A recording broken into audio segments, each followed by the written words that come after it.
पहला ज़बूर। मुबारक है वो आदमी जो शरीरों की सलाह पर नहीं चलता और खताकारों की राह में खड़ा नहीं होता और ठट्ठाबाजों की मजलिस में नहीं बैठता, बल्कि खुदावंद की शरीयत में उसकी खुशनुदी है और उसी की शरीयत पर दिन रात उसका ध्यान रहता है।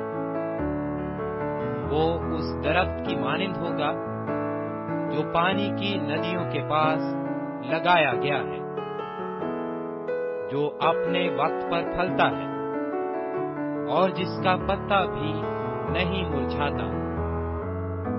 सो जो कुछ वो करे बारबर होगा। शरीर ऐसे नहीं, बल्कि वो भूसे की मानिंद है जिसे हवा उड़ा ले जाती है। इसलिए शरीर अदालत में कायम न रहेंगे, न कदाकार सादिकों की जमायत में,